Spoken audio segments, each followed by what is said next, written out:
Welcome to Monday Night Rants on the Bettor Sports Network. What is going on, everybody? Somebody has a case of the Mondays. Well, that's the way the cookie crumbles. And, well, Bob's your uncle. Rants on the Street with Thomas Stevens. Shout out to my producer, Tyler Heavy T. Soto. Boom.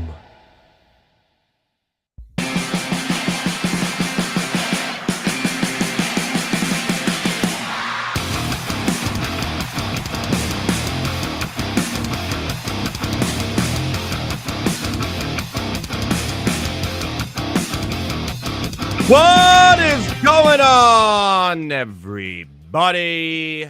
Welcome to Monday Night Rants on the Bettor Sports Network. That's at Bettor Network at all your favorite social media platforms, including X. That is right. And tonight is a celebration. That's right. 1 year on the Bettor Sports Network. Tonight is myself, Heavy T, Thomas Stevens, our 1 year anniversary again. We're celebrating. We are celebrating. I got my celebration outfit on. This is how I celebrate. Just like this. I cannot see out of these glasses. Well, anyways, we have a wonderful 1 year / 50th, by the way. This is also our 50th show on the Bettor Sports Network. 1 year anniversary, check. 50th show, check. A lot of fun tonight. Discount double check, baby. It's going down. Because at the end of the show, a movie review you will not want to miss. Our own Heavy T, Tyler Heavy T Soto, is going to give his movie review for 80 for Brady. They said, okay, he's just giving a normal movie review. That's fine. Well, if you haven't seen it, let me feed you my baby birds. Heavy T is a lifelong Falcons fan. 80 for Brady is about 4 elderly ladies who love Tom Brady and Gronk and Edelman. More on that later. And they make it to the Super Bowl. What Super Bowl is that? Oh, you know, the one where the Falcons blew the lead and won. Wait till you see when Heavy T finds out how the Patriots came back to win that Super Bowl. It's going to be a ton of fun. But like I said, 1 year anniversary, 50th show. Tonight, joining me, my guest. What better guest to have on than the one and only Bettor Boss? That's right. You've seen him in the chat. He will now be live tonight with me to talk about the Bettor Sports Network, a lot of the fun things we have coming for over the next year at the Bettor Sports Network.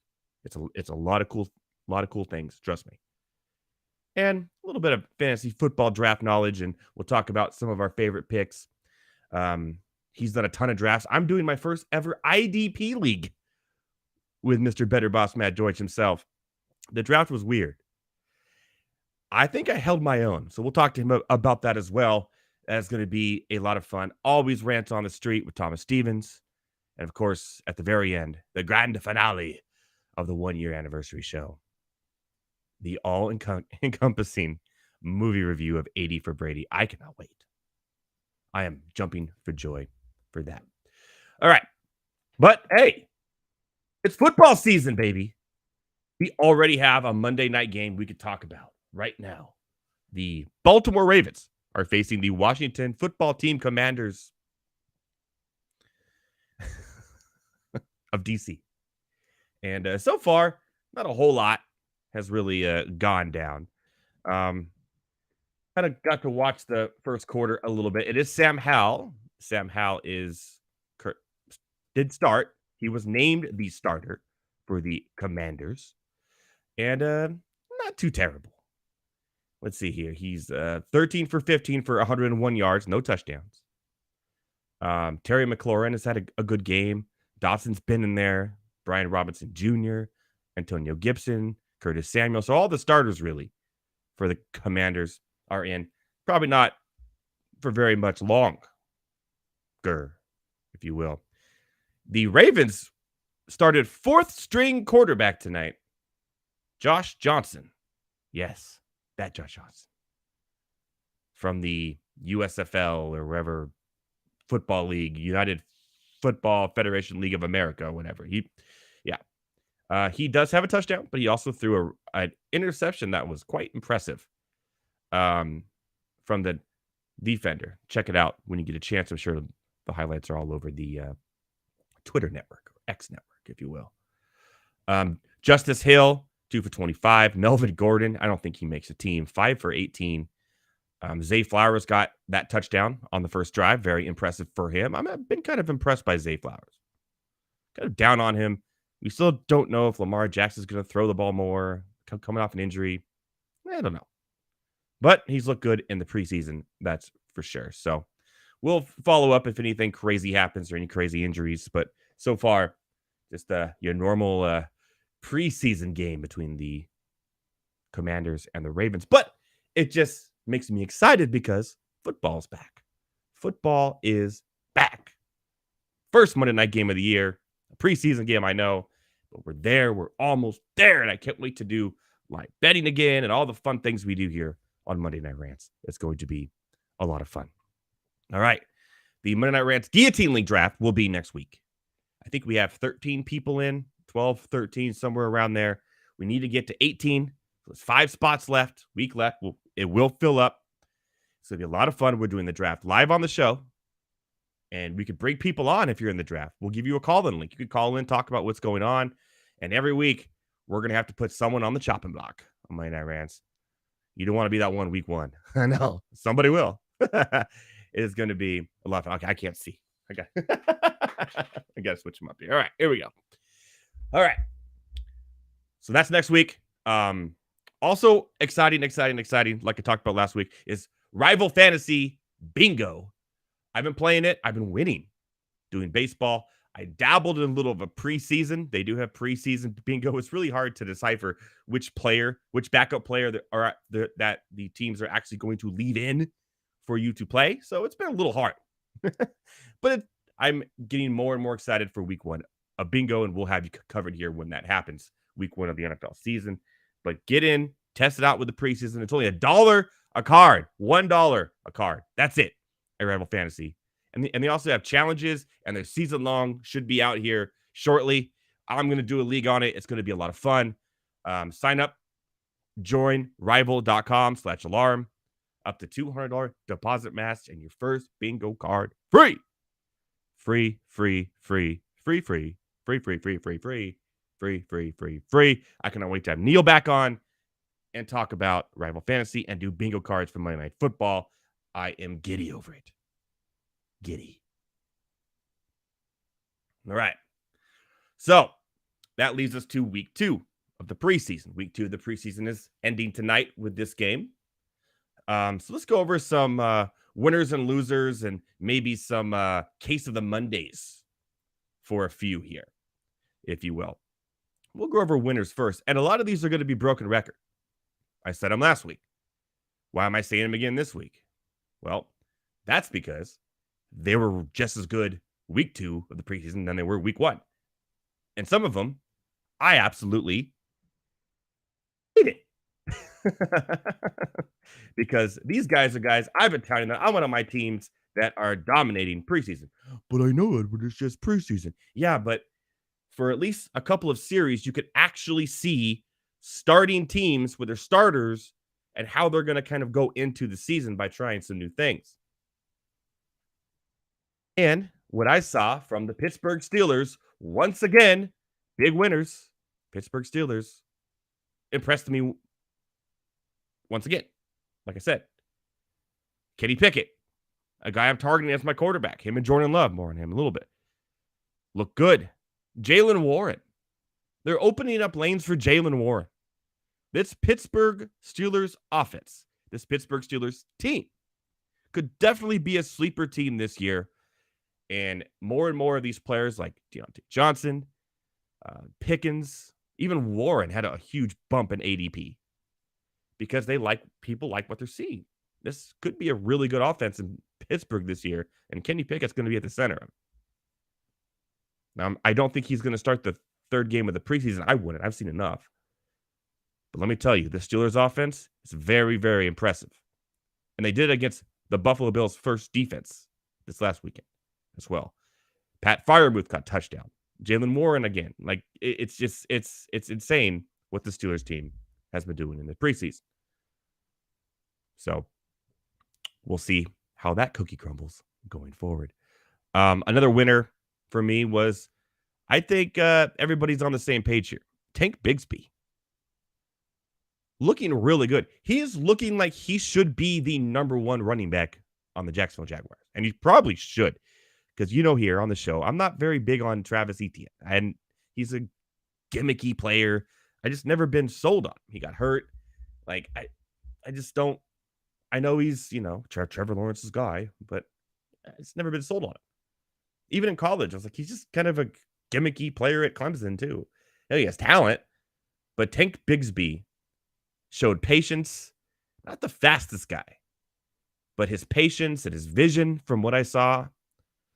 That dude looks like he should be a starting running back in the NFL. So he's a big winner of this preseason as well. Jordan Love, again, touchdown pass to my boy, Jaden Reed, who I've been talking about all preseason, all training camp. I love Reed in your dynasty. Love him as should be. Edward, they have Christian Watson. I'm telling you, Reed could be the number one receiver in the next year or two. So we'll see how it plays out. I'm taking Jordan Love everywhere I can as my QB1 in redraft leagues at the end and loading up on those receivers or running backs, baby. Let's go. Let's go. All right, case of the Mondays, though. From the good to the bad. Here are some of the teams that were pathetic. Everybody on their mom.com feels like the Arizona Cardinals are going to be the worst team in football. They have the lowest over and under odds in Vegas. I'm changing my tune after 2 weeks of preseason. And I'm going to say that the Carolina Panthers, and I kind of dug into this a little bit last week, but the Carolina Panthers just look terrible. Their offensive line looks terrible. Bryce Young's out there getting hit, getting sacked in preseason at an alarming rate. Even Matt Corral, when he came in, he was getting hit. Offensive line looks terrible. I'm not on Miles Sanders. I don't even know Thielen. Like, the offense doesn't. I could see a scenario where the Panthers end up getting the first pick in the draft, which everyone knows Caleb Williams, right? But the Panthers obviously don't need Caleb Williams. Heavy T said, Bryce Young going to be looking like Chris Winkie. All right. That's a blast from the past there.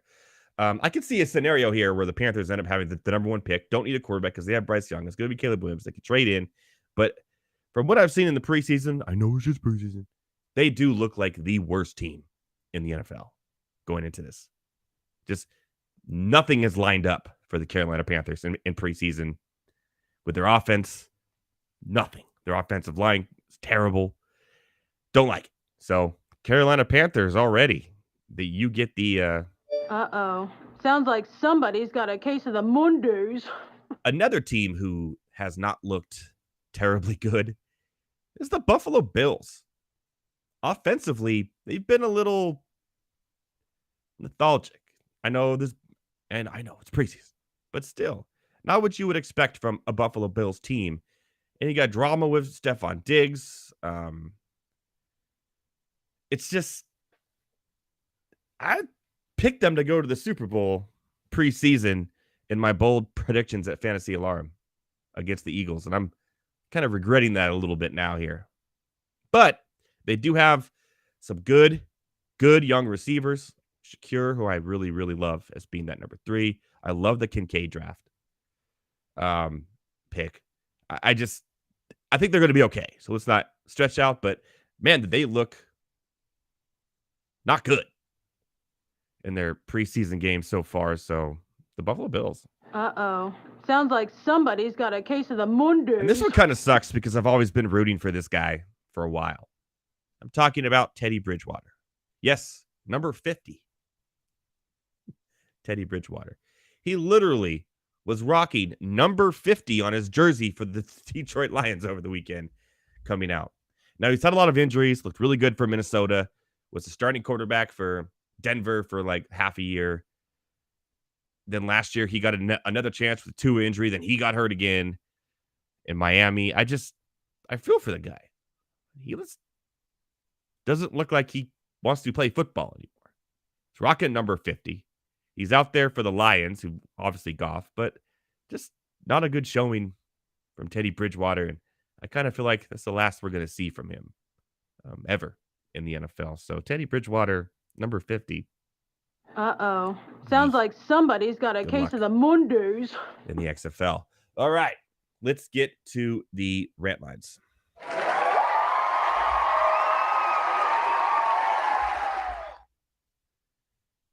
Jonathan Taylor, today, news came out. Here we are talking about Jonathan Taylor, talking about running backs again. The Colts did give him permissions to seek a trade. Okay, not surprising. Obviously, that relationship has hit a wall. Now, a lot of this is, what are the Colts going to get for Jonathan Taylor, right? They want a first-round pick or, a potential package of picks that could equal a first round, a second, a third, mixed into, So they're not looking for players. They want picks. Jonathan Taylor himself was a first-round pick, so I can see why they would want that. However, are there teams really lining up for Jonathan Taylor right now, this late? When you still got Leonard Fournette out there, I hate to say it, but Kareem Hunt, that are willing to give up a first-round pick, especially for next year's draft, which is a really good draft year, by the way? I don't see it. I just don't see it. Now, there's one team out there who is actually looking. Oh, well, we got a Heavy T showing us something. There we go. The Colts to get a first-round pick, there it is, or package of picks that equates as much in potential Jonathan Taylor. Okay, now who's going to do it? Literally 5 minutes after that, reports come in that the Dolphins are the team. Now, I thought the Dolphins would be the one that ended up with Cook. Obviously, they lost out. No Dalvin Cook went to the Jets. Now, they do have a good little nucleus of running backs that are injury-prone, and A-Chain left on a cart over the weekend as well. Not good. That's the rookie, so I can see why they're looking for it. The Dolphins going to give up a first-round pick for Jonathan Taylor? Would that be worth it? I don't think so. Maybe a second and a third, but they're serious in this. It could be a good landing spot because Mozart and Wilson and A-Chain again. I don't know. Got to appreciate the tie under the smoking jacket. That's right. So my best Hugh Hefner impression here. So I can see that being a good fit. I still don't think he gets traded. I just think they're asking too much for that at this moment. I don't see a scenario where in the next week and a half, 2 weeks, they actually trade Jonathan Taylor for and get what they want to return. It's more of like a standoff, if you will, than anything. So Miami, good luck, but I don't know. All right. I talked about the Stephon Diggs drama. If you live under a rock, Stephen A. Smith came on X or whatever, talking about how he has sources. Come on, man. That says that Stephon Diggs wants out of Buffalo and that he hates it there. That was his insight. Well, if you've listened to a lot of Stephen A.'s insight over the last 10 years, then kudos to you. You're probably stupider for doing it. Not the best in the world at that. But Stephon Diggs came out and said this is absolutely not true. This is from his own X account. I don't know who the source is, but thought he would nip this shiznit in the bud already. Yeah. So Stephen A. Smith, once again, blowing smoke up our bud, as Stephon Diggs would say. So I don't see it. Why would Stephon Diggs not be happy in Buffalo? He's literally on a team right now with one of the best quarterbacks in the NFL, one of the best coaches in the NFL, one of the best stadiums and atmospheres in the NFL. The only team actually in New York. Why would he want to go somewhere else? They're in it every year. They're a Super Bowl contender every year. So when I saw that from Stephen A. Smith, I said, I don't believe this whatsoever. This is just smoke up our butt. So I think Stephon Diggs is just fine where he's at. He's a little bit of a prima donna, but he's a receiver one. What do you expect? So glad to see he came out and said something before Stephen A. got more credit for nothing. Once again. All right. This is one thing I don't understand. We're going to week 3 of the preseason. Week 3. This is when starters don't play. Backups try to win a job. For some reason, for some weird reason, the New York Jets, this has to be for Hard Knocks, right? This has to be for Hard Knocks. Has to. Are going to play Aaron Rodgers. What? Against the Giants? I know it's New York, New Jersey. But I don't know what they're doing here. Why? Risk any type of injury, your whole season's done. Anything. Don't do it. But they're going to do it. It has to be for them. It has to be. And if Aaron Rodgers is out to the field playing quarterback, then who's going to coach the team?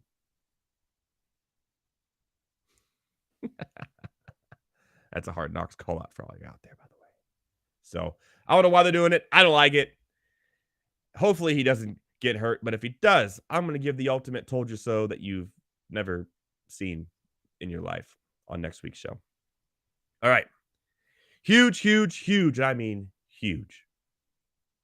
UFC card of the weekend. 292.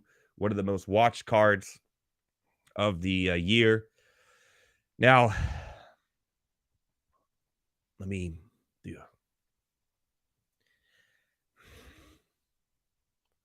I don't like Sean O'Malley for the UFC. For MMA. That's what the UFC is. It's MMA. Sean O'Malley is not MMA. He's punch you. Everybody else and the UFC loves him because he's going to get views. He's going to make them a ton of money. Like what Conor McGregor did. Remember that? Here we are again. Sean O'Malley won with the right. And by the way, the ref stoppage, it was fine. It was too soon. The dude got hit. He kept on getting hit. He was trying to defend himself. I'm talking about Aljamain's. The ref actually waited longer than most do to call that. So I'm on the side of it was the right call. It obviously stung him. And I know Aljamain Sterling is one of the best in this class, if not the best of all time in this class. And he's had the belt for a while. He's a great wrestler, great grappler. Also strike. He's MMA'er. How many times can O'Malley get lucky and get an opening to knock someone out? McGregor couldn't hold the belt that long. I don't know. He's literally McGregor 2.0. He even has a similar chest tattoo that McGregor has. So I don't know what to think of it, who he's going to fight next. There's been rumblings. I mean, that whole class after these two are kind of really jumbled of Spider-Man memes. And the pay-per-view is going to get a lot of money. A lot. Just because of him.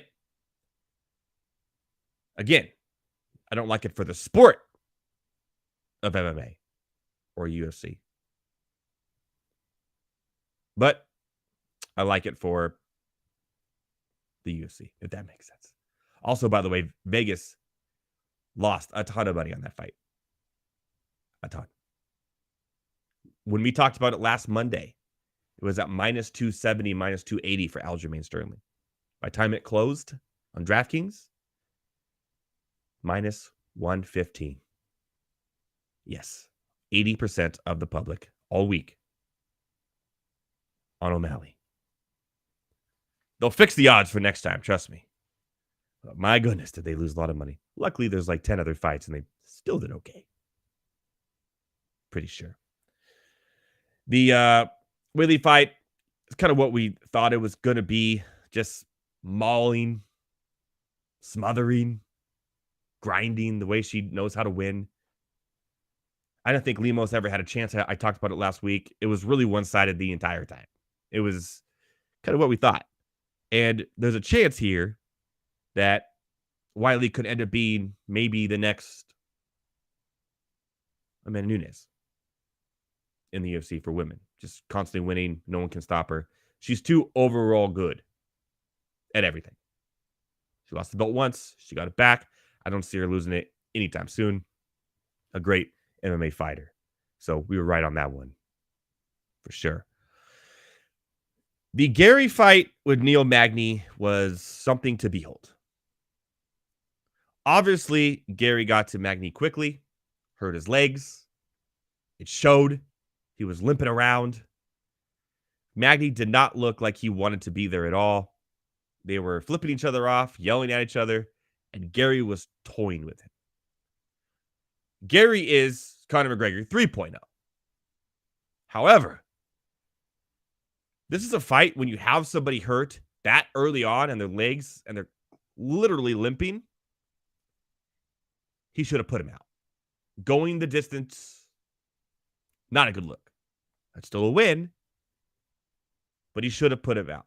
Champions find a weakness, exploit it, and put them out. So he has a lot to learn still. He's only 25 years old, by the way. So I think it was like a perfect score. It went 10-8 every round. Should have put him out. So overall, a really good card.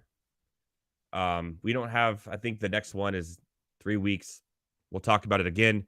I think projection-wise, when me and Thomas Stevens did last week, I think we did pretty good. We hit about, well, I was up a little bit of money. Then I started to go live a little bit and got a little crazy. They went the distance, not going for speed. Yes. He asked, though, about, that's a good question from the chat from Wade. He said, how many times is it luck before it's skill? That's a good question. Even the best boxers in the world, which is all punching, don't knock somebody out every time. There's undefeated boxers out there. But how many times have we seen Floyd Mayweather towards the end of his career running around the ring? Jab, jab, jab, jab, jab. Going the whole distance. A lot. That was kind of his move. For a MMA fighter to knock somebody out every fight. And by the way, that's how he's going to have to do it, because if it goes the distance, that tells me whoever he was fighting against smothered him, took him down the ground, took ground control, which he would lose. It would be something like we've never seen in the UFC before. We thought we were going to see it with Conor McGregor. Look how that turned out. So I would like to see it. It'd be fun. But come on. Eventually, he's going to get overpowered in other parts of the game where he's clearly weaker in. So there you go. All right. 1 year anniversary, 50th show. Monday Night Football preseason style. After the break, joining me will be Thomas Stevens. That's right. The Rants on the Street. And after that, Bettor Boss himself joins to talk 1 year of the Bettor Sports Network and more. We'll see you after the break, my fellow ranters. Boom. Breece Hall right now, and I've talked to plenty of high-stakes players, I'm sure you have too, Kev. Had Hall not torn his ACL last year, he might have been the 101 in drafts this year. That's how good he was looking last year, and obviously with the addition of Aaron Rodgers. At the 305, running back 11 behind Derrick Henry and Ramondre Stevenson, right ahead of Jahmyr Gibbs and Najee Harris. Your thoughts on him as a mid-third round pick? How have you been attacking him? Have you been getting him at that spot so far this year? Yeah, if I start out with two wide receivers, Breece Hall is right at the top of the queue coming into the third. if I knew he'd be healthy for week 1, I was still a little. Well, he'd be going higher than the mid third. Right. He may go 101 or well, RB1 at least. Yeah.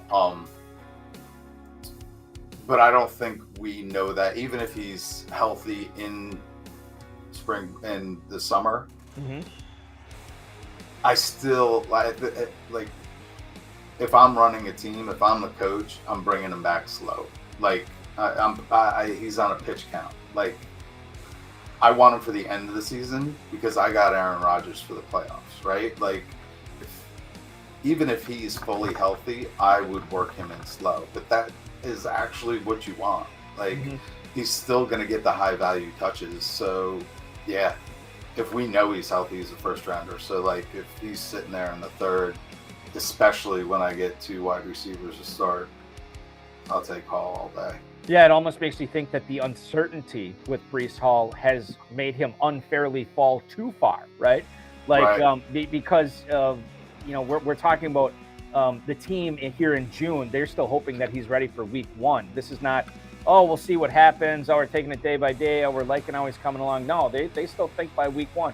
And the fact that we have that timeline, I think, maybe bumps him up, especially as the drafting season gets deeper and deeper here in July and August. Maybe we start seeing him go up the boards as well.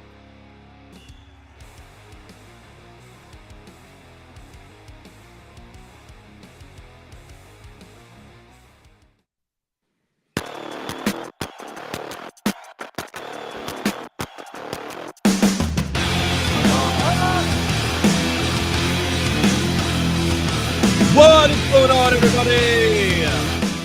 Welcome back to Monday Night Rants on the Bettor Sports Network. That's at Bettor Network and all your favorite social media platforms, at Fantasy Alarm as well. Commanders touchdowns. Sam Howell still in the game. I'm kind of a Sam Howell believer. 18 for 24, 176 on a touchdown to Brown right now. He's probably done for the half, but he's looked pretty good the preseason. And last week, the end of the season, the last game, he looked good as well. However, Terry McLaurin just left the field in pain and is now going to the locker room. Boo. Boo! I like Scary Terry. So, not good. Don't like to see it in the preseason.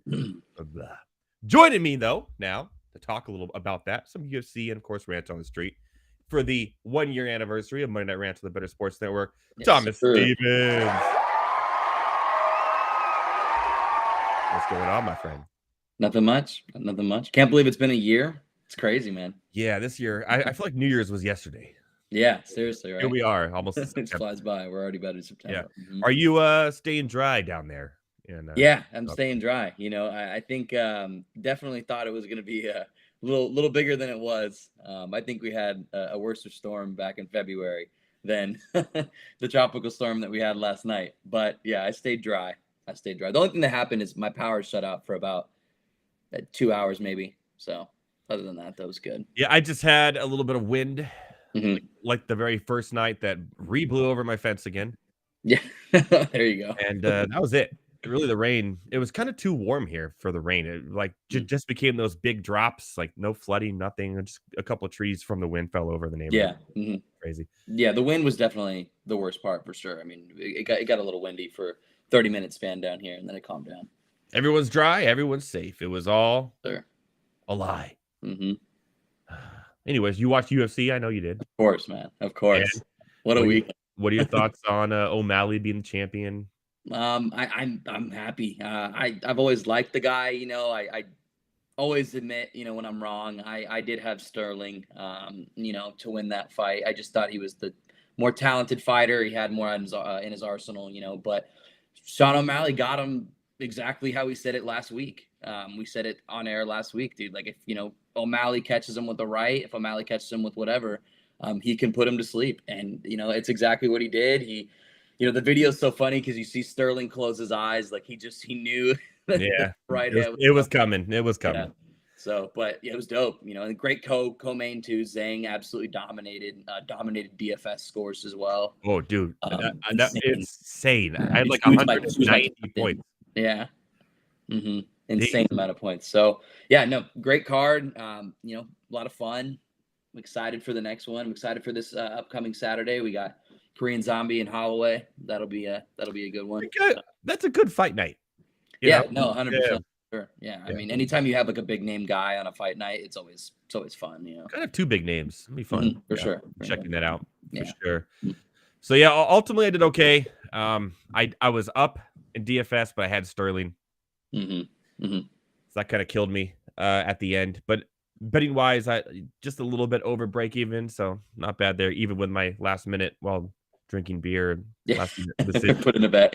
Yeah. But ultimately, it's a great card, and we'll see how many times he can do it in a row. I don't think very many, but we'll see. Yeah, we'll see. I mean, who's his next? Who's going to be his next guy? I know he's calling out Cheeto, but I don't think that makes sense. No, that doesn't make any sense at all. Yeah, I don't know. It'll be interesting because that division is very interesting. You know, so we'll see. Yeah, there's like 5 guys just under them that are all like Spider-Man meme guys, and they're all wrestling, and it's a wrestling and grappling division, and then O'Malley. Yeah, literally. Yeah, one of those guys has to be able to take him down and smother him and take it out from him. So we'll see how long we can go. I got to give shout out to your Pittsburgh Steelers again, man.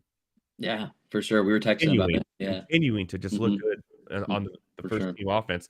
A completely different look offense than we saw last year too. Yeah, a lot more pass downfield in the middle. Yeah, I mean they like it. Oh, I hope it's not because last preseason everyone was young and it was their first years, but we looked really good last preseason and then went into the regular season. Obviously the quarterback troubles, but the offensive play calling was absolutely atrocious. So as long as they keep going down the field with the ball and not backwards with reverses and slants and stuff like that, I think we have a solid chance, man. We could be good. Sleeper team. Sure. I know. Right. I love it. You text me. tell him to calm down. Stop it. Yeah. These are all my players I'm picking up in drafts. Yeah, like stop it, people. All right, you want to do a rant on the street? Yeah, let's get into it. Number one will be in the NFL. It's an interesting question. If you could go to one NFL game this regular season, what would it be? It has to be in the regular season. You could choose any regular season game to go to for free. Well, okay. I would want to go to a Buffalo Bills home game only because it just looks like so much goddamn fun. Yeah. They're jumping on tables, they're playing beer pong. It's like a WWE match in the parking lot before. And then nobody sits down, everyone's standing up, and if it's snowing, they're throwing snow around and snowballs, and it just looks like so much fun that I kind of would like to just go to a Bills home game. That'd be fun. But they don't even have to be playing the Chargers, huh? Yeah, I know. What is okay, we do have a Super Bowl matchup. We do. Rematch this year in Kansas City between the Eagles and Kansas City. That'll be fun. Probably the most watched game of the season.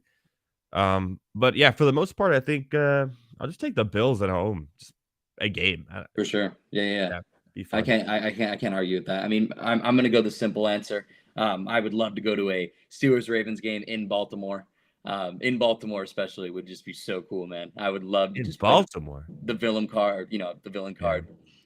So plus like there's just something about East Coast environment, man, with sports, like they rock hard, man. West Coast is a little laid back. Yeah, 100% for sure. So I don't know. That would be my answer probably. But I will say though, a Super Bowl rematch, to see Mahomes in person, especially too. At Arrowhead. Yeah, at Arrowhead. That's so loud. That would be pretty sick. It's going to be electric on Sunday night as well, I believe. It is. Is it a? Well, I think it's like week 7. Yeah, it's like in the middle of the season. Yeah, around there, right? I do know it's a Sunday night game because they're already hyping it. Of course.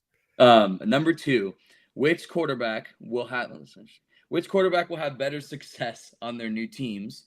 Jimmy G, Baker Mayfield. I have to answer this. Oh, you got it, man. Jesus. Yeah, this is an interesting one. They both have similar weapons. But the Raiders have a better offensive line. So I kind of have to go Jimmy G just from that aspect. And Baker Mayfield still. I know he had that one crazy game where he came back and won last year for the Rams with nobody on the team. Yeah. But I just don't know. Ugh. I'm going to go with Jimmy G. Horrible. If he can stay healthy, Uh-huh. just because of the Adams effect. I know that Mayfield has, Evans and I'm going with Jimmy G just from the effect of the offensive line is better, can keep him upright, and he does have a better arm than Baker Mayfield has. So I'll say Jimmy. I hate it. I hate it. I was about to say, as hard as it is. Neither team makes the playoffs, and I think they're both going to be in contention for a top 5 draft pick. But I'm going to say Jimmy G has a better season. Yeah, I mean, I feel really bad. You got to go for it. As hard as it is to say, I mean, Jimmy G is the easy answer in my opinion. Baker is still trying to find his way in this league. Jimmy G has found his way. He just signed the deal with the Raiders. Not going to be good, but the offense will be better over there in Vegas than it will in Tampa Bay. It'll be more of a West Coast short passing, run the ball to Zamir White, and hopefully Josh Jacobs comes back. So I think an easier system for him, but it's a hard answer to say Jimmy G is going to be better than somebody else. So, oh God, I can't believe I said that. Delete the clip. Yeah, take that out, Heavy T. Listen to the replay for on demand. Just delete that part. Yeah. Number 3. This one will make up a little better. I like this one. If you could take one rookie, and like we talked, besides Bijan Robinson, and put him on your team, what rookie would it be? Offense or defense, or doesn't matter? It doesn't matter. Ooh, that's a good question. I mean, I would take Anderson to be on the Chargers line. I mean, why not? Yeah. It'd have to be Anderson. It's crazy. Yeah, 100%. That's mine too. If I had to choose someone on offense, obviously I like the Quentin Johnson pick, and he's been pretty good in the preseason. But I would like just, even though there's hype around that undrafted running back, dude, what I'm seeing out of Tank Bigsby, that's very solid, man. Yeah, for sure. For sure. We'll see how it goes into the. But if he ends up being like a, Maurice Jones-Drew type running back for Jacksonville, which he could looks like he could be with that vision and the patience. A nasty combination with all those receivers and for sure. And Trevor 100%. Lawrence. Yeah. And they ETN, they don't want him to get hurt. They've came out and they've said it. They said that the load's going to be down from last year with Bigsby here. Yeah, no, Tank Bigsby's going to be legit. But ETN is just not good. Gotta realize that. Yeah, it's not good in the NFL. He's a great gimmick player. He can catch the ball out of the backfield, but he hasn't done that even in the NFL now. It's like he's just Trevor Lawrence's guy. Yeah, for sure. Clemson. Yeah. Mine's simple. It's Anderson. I don't want to spend too much time on it. We're thin on linebackers. That's what we've always been thin on. And I know he's an edge kind of rusher too, but he's insane. He looks insane in his preseason games. So that's my easy answer, man. I take him. Other than that, though, definitely would take Bijan Robinson. If he was available there, I'd love to have that guy, but Heavy T gets to have him. So out of all the running backs, I mean, to be honest, a lot of them have looked really good in the preseason. Yeah, these running backs. Even Deuce Vaughn. Tyjae Spears. Spears over the weekend. Dwayne McBride got a touchdown from Minnesota. It's crazy. This is going to be in a year where a lot of these running backs end up starters in like year 2, for sure. 3, and it's the direction, which is not good for all these current starting running backs wanting money. I'll tell you that. This is not a good time to be doing that. But it's the new wave. It is. Just plugging running backs in. It's the new wave. So unfortunately, that's how he is crumbling.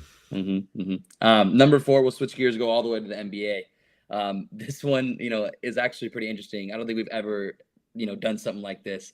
If me and you, we're playing street ball and Paul George and Jason Tatum walks up onto the court and me and you got to watch them 1v1, who's winning that 1v1? That's a good question. In their prime? This is an interesting one. Let's just Paul George in his prime versus Jason Tatum now? Let's do the best versions of themselves. I would say Paul George. Now, currently, Jason Tatum. But Paul George, when he was in his prime, the dude single-handedly took a team that shouldn't have had no business being in the Yeah, playoffs, almost definitely. to a championship. Very close. Also, a better two-way player Mhm. defensively and offensively than Tatum is. Mhm. And Tatum has a tendency to kind of disappear.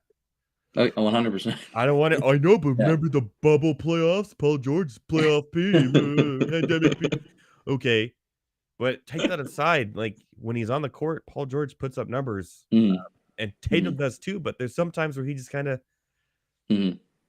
wanders off, and it's For sure. So sure. I would have to say Paul George is prime 100%. Now Tatum would probably win because Mhm. does George have any shoulders or legs Yeah. left? I don't think so. I don't know. Yeah. Yeah, I don't know, man. All he has left is his head and his toes. His Mhm. knees and shoulders are out. So his song would 100%. just be head, toes. Yeah, man. I don't know. In my opinion, I honestly, believe it or not, obviously prime, I'm going Paul George, but I swear, fully healthy, like no injuries, all these injuries are put to side. If we're playing 2K, we turned them off. I actually think Paul George still can easily win that game, 100%. Paul George, in my opinion, besides Kyrie Irving, is the smoothest player in the NBA. Paul George is so nice to watch when you watch him play basketball, man. I mean, and the thing about Kyrie is Kyrie's a 6'3" guard, and Paul George isn't huge, but Paul George is a small forward, shooting guard around there. And the handles and the way he can create his own shot, and still can, lock it down on defense when fully healthy. So honestly, I'm gonna go out on a limb here, and I would take Paul George prime and still right now fully healthy. I would. I think it'd be very close, but I think the defense edges Paul George still, and I think you could win that. So Now who knows? Kyrie Irving is smooth. Yeah.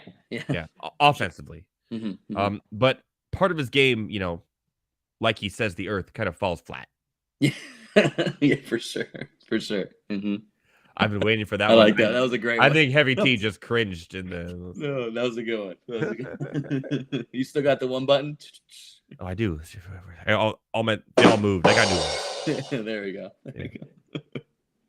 Yeah. So Kyrie dies from cringe. He just died from cringe. All right. So much for our 80 for Brady review later. By the way, you have to stick around to watch that. For sure. I will. He took video of it. There's video evidence of him watching the movie. Really? And his emotional state. Talk about ups and downs of emotions. You'll die laughing. It's crazy. It gives you something to watch later. Oh yeah. Just make sure after Bettor Boss is on. Mm-hmm. After that, we'll be doing it the last half hour. It's a 7-minute video of him watching this movie.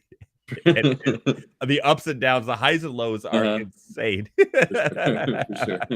And like, I'm not gonna give it away, but there's one part in the video where you could tell like he may seriously rethink that they do have a chance to win this game watching this. His emotions are like what he would be actually watching the Super Bowl, like what it was. That's how invested he was. I'm watching it. For sure. It's a lot of fun. Oh yeah, make sure you jump on YouTube, check that out when you're on. All right, for sure. Number 5. Simple question, and I feel like we've obviously touched probably on this question before. It's a pretty straightforward question, but they want to know, in my opinion and your opinion, who is the best player offensively in the NBA right now? That's a tough question. There's different types of offense. There's shooting offense. Like obviously Stephon Curry is the best shooter we've ever seen. He's the best shooter in the NBA, no doubt about it. But his kind of lacks going hard into the paint type of thing. And then you have Kevin Durant, who could pull up and shoot it from anywhere. He can also get into the paint with his large, skinny frame, but his 3-point shooting has lacked for the last 5 years. So he could be the best offensive player, but there's always one weakness in all these different offensive players. I got to say the one that has no weakness in everything from 3-point shooting to I know you're going to take it. Say it. Is Luka. Okay. He's the only one. His defense terrible, but he could use his body to drive the lane. He could pull up and shoot a 3 from the logo at a good clip. He could pull up and shoot it from anywhere. He could facilitate with his team, whoever he has on his team anymore. But but the Joker's good offensively too, but his game is just different, and he is more of a, I will score 10 points, 10 rebounds, 10 assists, triple double guy, where Luka will go for 40. Yeah, with 10 assists and 9 rebounds. Mm-hmm. So I think I'm going Luka here as being currently the best offensive player all around in the NBA. Yeah, I mean, I don't think anybody could argue with you saying Luka. I mean, the things that Luka Doncic does with the basketball at a slow motion pace too. That's what I always like to put that in. Like he's the guy that gets buckets on you at the gym, and you're just absolutely pissed because he's doing the same move over and over again, and he's slow, but can't stop it without fouling him. Yeah, exactly. So Luka Doncic is definitely the easy answer. I think touching on Jokic is also accurate. Nikola Jokic does things on an NBA court that not a lot of people can do. But like you said, he doesn't score a lot of points though. For sure, 100%. Yeah. You got a guy who does the exact same numbers, but he's putting up 40.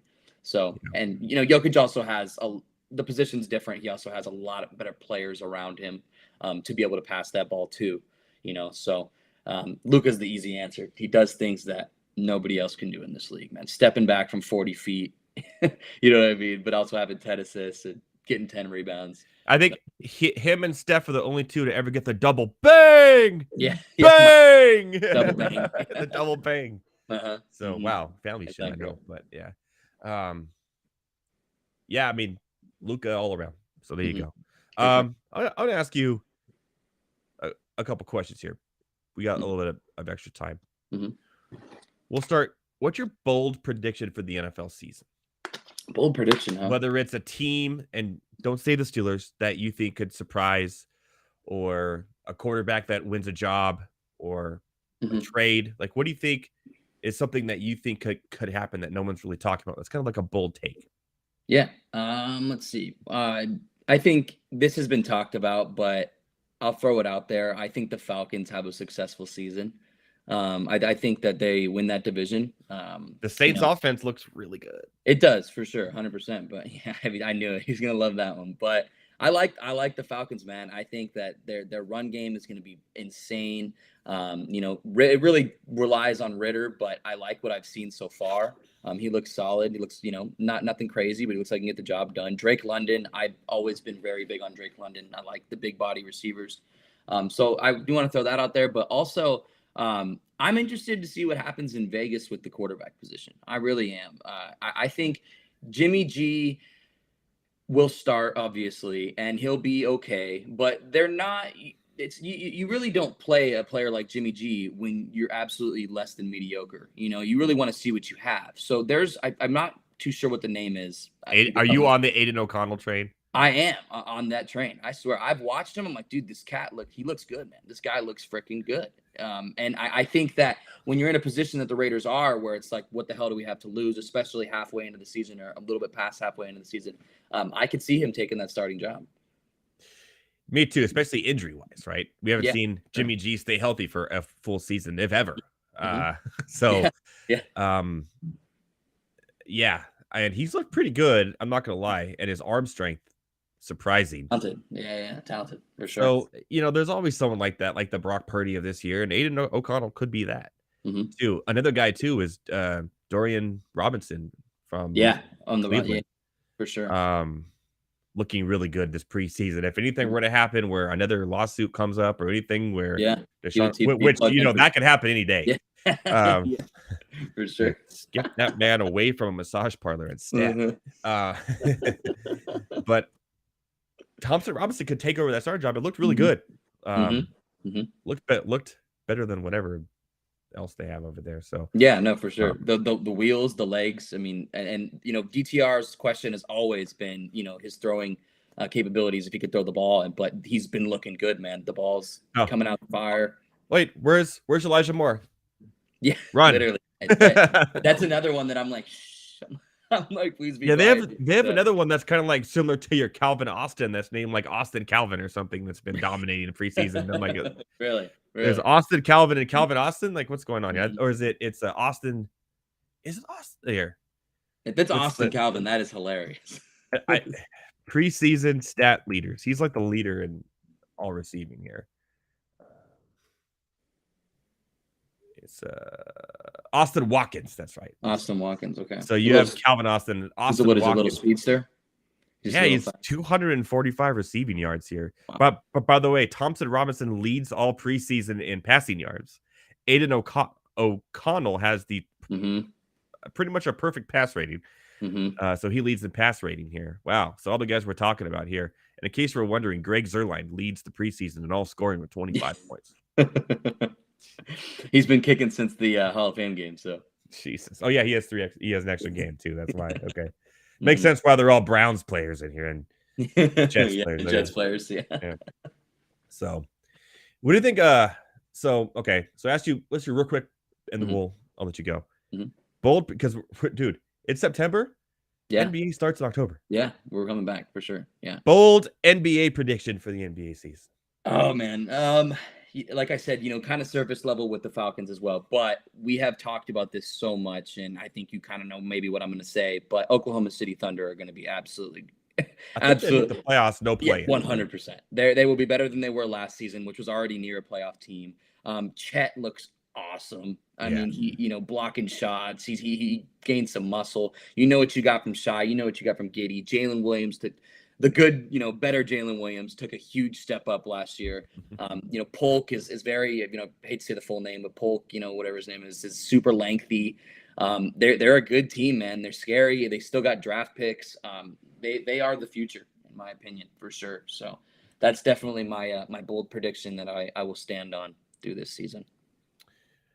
The Indiana Pacers make the playoffs.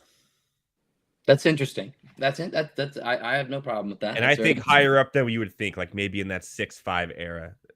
Really? Yeah. I mean, the East is, if they were in the West, I'd say no freaking way. But when you're in the East, I think Indiana, it's not crazy to say. They have good pieces. They've had good pieces for a while. So there you go. It's really just getting over the hump for Indiana. Like Indiana always seems to just be there, and they don't. They have a really good young team now, and for sure, we talked about it last week. Halliburton is good. Like he could be that Paul George, like when the Indiana team made the runs back in the day, like 7 years ago, 5-7 years ago. But I just really like him, and I was doing some research over the week, like because we talked about it last week, like going into the season because I'm already getting pumped up for NBA. I got NFL and NBA already, all within like 2 months. And I just like what I see on paper that team has done. So there you go. For sure. Yeah. Bold NFL prediction and bold NBA prediction all in one from my boy Thomas Stevens. Yes, sir. All right. Thank you so much. Tell everyone real quick where to find you, where to ask questions. And Guillotine League, you're in. I know you're in. I saw you in there. Of course. Filling up. We just got 2 more entries today. We have about 4 or 5 more people, and we're doing it next week. So no rants on the street next week.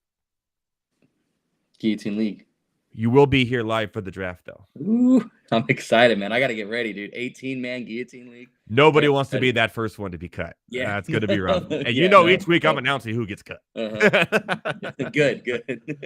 There's going to be a whole button ordeal. You've been eliminated. It's gonna, live elimination. Definitely case of the Mondays. All right, my friend. Well, thank you so much. We'll see you next week for the draft. Great questions again. Oh, I got to give a hoodie out. I'm going the hoodie 1-on-1. Paul George. I knew it. I love it. That's a good question. Give me their information. I'll send them a Monday Night Rants hoodie, and soon Monday Night Rants Playboy smoking jackets too.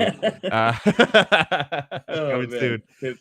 All right, we're gonna take a quick break. When we come back, as promised, the one and only. You've seen him in the chat. You've seen him all over everywhere. That Bettor Sports Network. The one and only Bettor Boss is joining me for the 1-year anniversary of Monday Night Rants on the Bettor Sports Network. We'll see you after the break, my fellow ranters. Bettor Boss, Matt Deutsch. Boom.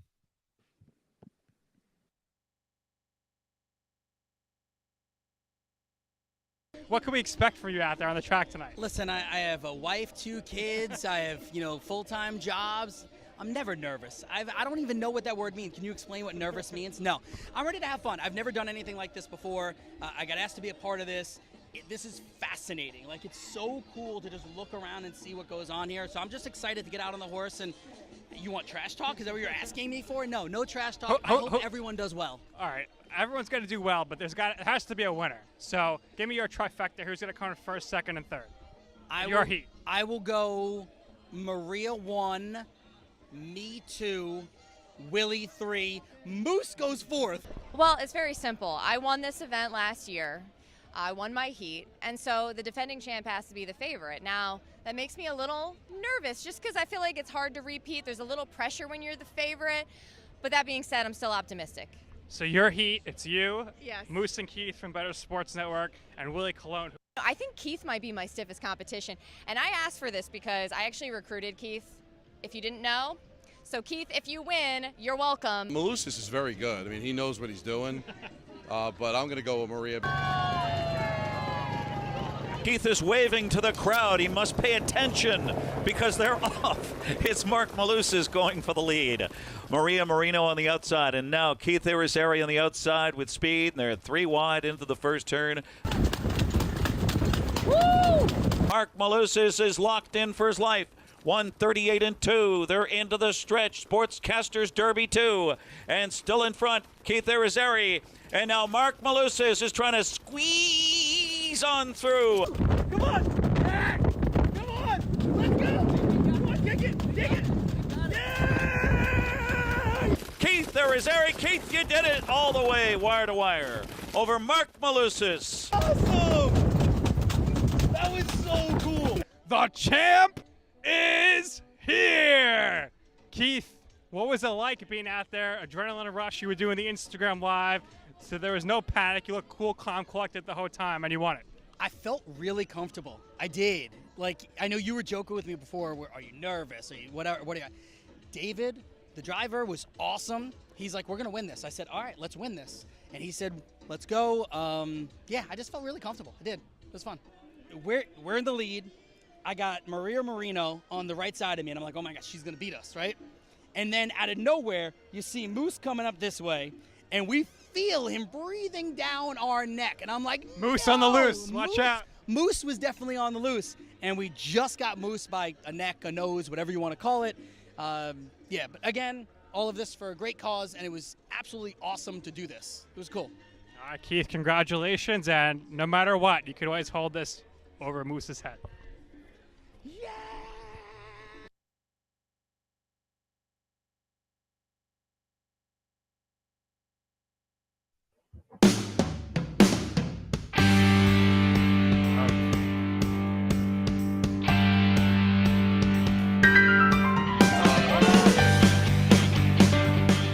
What is going on, everybody? Welcome back to Monday Night Rants on the Bettor Sports Network. That's at Bettor Network and all your favorite social media platforms, and at Fancy Alarm at all your favorite social media platforms, including X.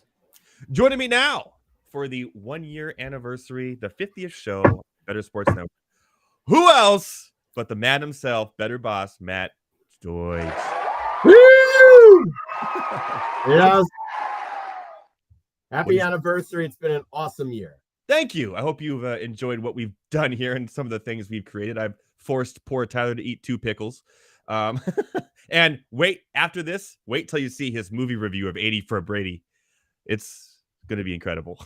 There's video. He took a whole video of him watching it. Obviously, you know, he's a Falcons fan, so he had to sit through the Super Bowl again. So check that out, by the way. It's going to be a lot of fun. I know you're a Commanders fan, right? That's right. I'm raising my kids local Jets and Giants, but I grew up Washington, 1982 Super Bowl, John Riggins running over the Dolphins. I jumped right on the bandwagon, and yeah, it's been quite a run for the Washington football team, but I'm still pulling for them. I do, and I have been one of the biggest guys, and just from last year, week 18, I do like Sam Howell. I liked him in college. I liked what he did the one game he started last year. He can make some incredible throws, and he made a couple again tonight where I'm like, this guy can be a starting quarterback in the NFL, and he has all the weapons around him. So I like what I'm seeing out of Sam Howell, and I'm kind of a believer. How do you feel about Howell? Well, you're the college guy. I don't know anything about these guys in college. Our boy Coop says Sam Howell's slow, and I thought I liked what I saw, and I trust my guy Rick Kamla, who had a first-round grade on Howell, and I thought it was a good pick by Washington, and I think it's very likely they have a different quarterback next year to start. Could be anyone, a draft pick, a rookie, Kyler Murray, anybody, but Howell this year, why not? I like the weapons. Yeah, I'd rather have Howell over Kyler Murray at this point. Come on. No? Yeah, I'm not a Kyler Murray guy, but I think anything can happen. I think Arizona will have a new starting quarterback next year as well. It will not be Kyler Murray. Yeah, I agree with that. They're going to probably be in the Caleb Williams era starting very soon there in Arizona. So one thing you have me doing that I have never done is you had me join a IDP league with you and a bunch of other, family here at the network and Fantasy Alarm and whatnot. My first time drafting, so I think I did okay. We'll see. It's a Dynasty league too, which is we'll see. I think I did okay. I'm gonna go check it out now and see what I got Spears was my first pick. Tajay Spears, who's looked good. And then I kind of went, okay, what's the weakness of my team? I had no running backs at all of the team that I took over. So my quarterbacks are fine. I have Kyler Murray, ironically enough, in that league, but obviously not playing him. But so Spears, and then I went kind of like tiered one defenders because looking at the point structures, people forget that in these IDP leagues, the defenders can score as many points in a game as a running back or a wide receiver one. So it's important to actually pay attention, obviously. So I think I did okay and maybe turning a team around into a championship contender relatively quickly, but it's been a lot of fun drafting and I look forward to it this year. How do you think I did here? Well, if you do IDP right, like the way we do, we weight the category, we weight the scoring position. So defensive tackles get more points for a sack than the linebackers do. Otherwise, it's all about who has the most middle linebackers. It's no fun. Yeah. And you have to play a full boat, at least 8 starters. I prefer 11 on defense. You can't do these 2 or 3 individual defensive players and call it. You got to do the full boat. So if you weight the category, if you weight the positions, it is a lot of fun. J.J. Watt was the #1 overall scorer one year. He beat out Aaron Rodgers in an MVP season because we award offensive points to the defensive players as well. So Watt was catching passes. He was returning interceptions. Watt was a madman. So this is a fantastic format. You took Dalton Kincaid with the 9 overall. That's right. Good pick. It's a PPR league. Good pick there. You can start multiple flex here. Tajay Spears, tough. I got him in the second round. Yeah, Spears in this league. We've got a proud Tulane alum in this league. Our commissioner's a Tulane guy, so I think that's where Spears went, right? Yeah.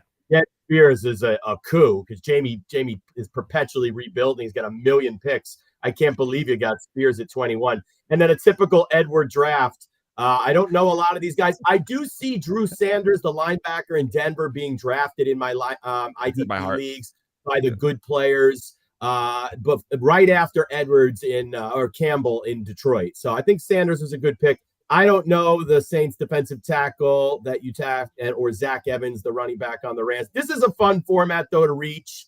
I had the #2. I punted last year, but someone in my league out-punted me and got the #1. I'm desperate for a quarterback.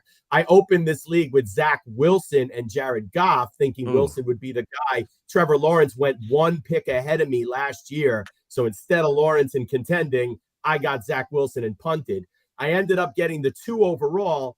Our out-punter took Anthony Richardson 1 overall. I was not happy about that. And I'm sitting there with Bijan Robinson thinking I could take Bijan. I'm not going to contend without a second quarterback in this Superflex league. It is just so tough without a quarterback. So I like Bryce Young. I traded down. I got a second round pick next year, and I took Young at 3 overall. That will secure my quarterback. And I love this format. I've got some reaches that I made as well. Kendre Miller, the Saints running back, who I love at 14 overall for me. Hendon Hooker in the 3rd round. I'm gobbling up Hooker in all my dynasty leagues. I liked what I saw at Tennessee. No pressure to start him this year in a dynasty league. Jalen Hyatt, this guy's value is in the toilet for some reason. I don't know. I don't know how. One of the first hand-picked receivers by this offensive new regime by the Giants. They picked this guy out of Tennessee. Nobody wants to touch him just because Paris Campbell and Wendell Robinson and a bunch of other guys are in that room. Don't worry about it. It's a dynasty league. The cream will rise to the top. I'm taking Hyatt everywhere. So having a lot of fun with my dynasty leagues. I've done 15 leagues right now, whether they're dynasty or some straight ones. I've got 2 to go or 3 to go. I'll play an 18 overall I'm Mr. Justin Fields this year. I've got Fields as the #1 overall scorer in the game this year. I believe he'll be the #1 drafted quarterback as soon as next year. I'm huge on Nick Chubb, PPR or not. I don't care. I think he could run for 2,000 yards. I'm kind of big on Deshaun Watson, too. I know you say anything can happen, and I do like the UCLA backup. But I think it's in the script that he took his lumps, and then in year 2, he wins the MVP. I think that was a negotiated settlement in the suspension return. He says, okay, I'll be the scapegoat here. I'll take my lumps. I'm winning MVP in year 2. Goodell signs off on it. Browns go to the Super Bowl, Deshaun Watson MVP. So I've got Chubb and Watson in a bunch of leagues, and I make a bunch of crazy picks, but it's a great time of year. I'm thrilled to talk fantasy football with everybody in our community, and this show has been a revelation to our network. I loved it the first time I watched it, and just a fantastic outfit that you have tonight. I enjoyed the nurse's outfit with the gloves when you brought that out when you lost the bet, and I'm looking forward to doing a lot more Monday Night Rants. Oh, this next year is going to be fantastic, especially on Monday nights. But let's tell the people, because if you have the Bettor Sports Network app, you may have noticed a little change lately. It looks a little different. Can you explain what we're doing there, what people can look forward to this NFL season, which I think is fantastic? Absolutely. We had an auto update happen, and we've developed on top of our innovative technology, we've built on top of it kind of activate our gamification part of our business, which we've always had since day one. We had incredible technology, innovative tech that you could win a prize at the push of a button. We could geolocate our audience, see where they are, call in at the touch of a button. But now we've gone even further, going 24/7 gamification on the BettorCast app. So what this basically means is you'll be able to play very cool trivia contests. You'll be able to participate in live question and answer predictive sporting events during games like Monday Night Football tonight, the Ravens and Washington. We'll be able to ask you questions as the game is rolling out, and you can predict what's going to happen next. We'll have some trivia in there as well. It's basically a watch, play, and win experience where we can all watch a game together all around the country, chat together in real time, win prizes, have fun, and answer questions about what's going to happen next? Who's the smartest person in the room when it comes to the NFL? I know it's not me, but we'll build it in a number of ways that it'll be fun and inclusive for everybody. I think, part of the cornerstones of what we want to do is build a community and never talk down to people or over people's heads, and kind of bring more people into the space and show them how fun it is to engage in sports and how many different ways we can do that in today's world. But the technology that's out there, it really is you dream it up and you could do it. So we built this super cool app called BettorCast. It's in the app stores now, and you download it for free, of course, and join our community. And we'll be rolling out in September a nightly featured live sporting event where everybody can come in, answer questions in real time, chat with our fans, and win prizes. We'll play for Fanatics gift cards, so you could buy memorabilia and merchandise of your favorite athletes if you can take home some of our contests, and you'll have to beat out Edward Raus. He's pretty good in that trivia. He knows a little bit about everything, and we like to have a lot of fun. What we've done with the Front Yard Fantasy crew, doing pub trivia on Monday nights and showing that we can do game shows with this technology. We could do watch parties. We can have our favorite influencers or talk show hosts in the BettorCast app, watching the game along with all of us, asking questions in real time, and having a lot of fun. So really, the sky's the limit. Can't wait to be able to roll this out, do some innovative game shows, have fun with our community. And all of our talk shows will be available on YouTube. So we're free and streaming everywhere on YouTube at Bettor Sports Network. All of our shows are archived. And now with the BettorCast app, there's just so much we can do going into this football season. And here comes NBA and NHL. So a nightly matchup every single night. But it's not just about that. You'll be able to go on there in the middle of the day and play 90s quarterback trivia for 15 minutes and answer questions, by yourself, and win tickets and win prizes, and to be able to gain free entries into some of our influencers' exclusive Q&As. And we'll have Coop in the app and get dishing out advice. And we'll be able to win experiences with our team here, and we'll be able to kind of all watch the game together and see who's the smartest in the room and have a lot of fun. So thanks for asking about that. I'm super pumped. Me too. Look forward in September, but If you had the Bettor Sports Network app on your phone, it's now Bettorcast, and we're so proud of what we've been able to roll out and can't wait to play along with you. Yeah, it's been a magical year to say the least. Now, okay, if you do Madden cover trivia, Heavy T's got it. Nobody even bother that. That would be a lot of fun. But yeah, the sky is the limit with Bettorcast, everybody. I'm telling you, if you haven't yet, go on the App Store after you finish the show, of course, and download the app. A lot of good things are coming the way of the Bettor Sports Network, and it's all based on the mind and brain of our own Bettor boss, Matt Deutsch. Well, Matt, well, you've already given quite a few, actually. I got them. Let's do it. I got more. I mean, don't get me going on Taylor Heineke. Everybody's sick of me with the Taylor Heineke. It's not that I don't like Desmond Ridder. I think Ritter's fine, and I'm all over Atlanta this year. I've got Pitts everywhere. I've got London everywhere. I didn't like London coming out of college, but he proved enough to me last year. I'm in. People are afraid they're not going to throw the ball enough. I like that division. I like Carolina to be sneaky. I like the Saints to be sneaky. I think the only team that can't win that division is Tampa Bay. Yeah. So, I've got a bunch of crazy takes out there. I had called Jets-Lions in the Super Bowl last year for this year. So I didn't say they were going to happen last year. I said at the beginning of the 2022, I said, in my 2023 pick is Lions-Jets. I knew the Jets were one quarterback away. I didn't think it would be Aaron Rodgers. And now I don't want to root for this guy. I don't like him. Obviously a great quarterback, amazing for the sport, amazing drama, good for New York. I'm not a fan, so it's going to be torn for me because my prediction, 2 years out, I'm still big on the Lions, but I think the Bears have enough with Fields as the number one overall. I like the weapons in Chicago a lot. Claypool, Mooney, Moore, I would take all of them in my fantasy drafts at various points, and you'll be very happy that you did. What are the other crazy takes out there? I'm trying to tell you what. I think the Deshaun Watson MVP was the Browns. Yeah, I like the Browns. Yeah. Well, I got some Chubb MVP too. Okay, that makes a little bit more sense than Deshaun Watson. And Justin Jefferson MVP. You can get great odds here because the receiver will never win. The receiver has never won it. But if someone's going to win it, if Minnesota goes to the playoffs, they don't have a good defense.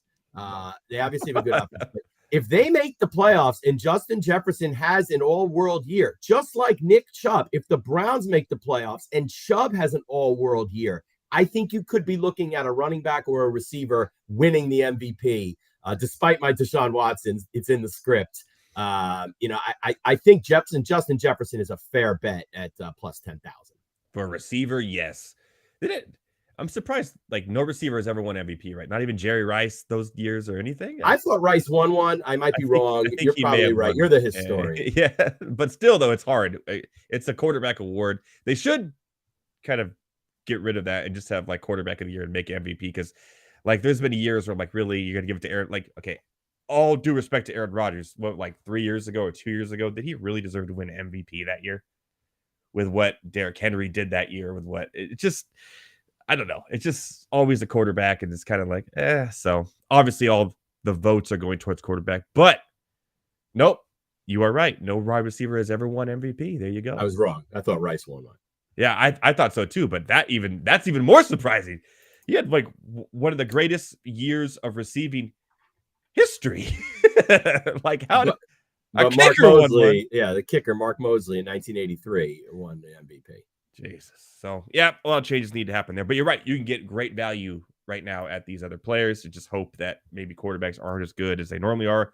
Pat Mahomes isn't as great as we think he's going to be. Obviously, he's going to be good. So, I got a bold take for you. We'll see if you like it or not. The Packers win the NFC North. Ugh, nobody wants to see that. Nobody. That's a good take. Nobody wants to see that. It's a fair take. I've got a lot of AJ Dillon. I think he's extremely undervalued. People hate him. But yeah, why not? The Bears, they don't have a great defense. I think Detroit, my darlings, I think they're a little flawed. I like the offense. I wish the defense would come along a little bit more. I was very big on this Malcolm Rodriguez, middle linebacker out of Boise State. Didn't play that well. They're still playing Alex Anzalone in there. He's not that good of a linebacker. Their defense is not there yet. We'll see what this rookie Campbell does. I'm sold on Aiden Hutchinson. I think when Jamison Williams comes back, I think the offense will be elite. I haven't given you any Amon-Ra St. Brown. I mean, I'll take him as high as 6 in a PPR this year. I'm huge on him. I just haven't been able to get him. But I think the Lions or the Bears, I wouldn't think the Vikings could win it. So, yeah, I mean, that's a good take, Green Bay. I did the kind of like for the first time in a long time, kind of under the radar. Aaron Rodgers is behind him.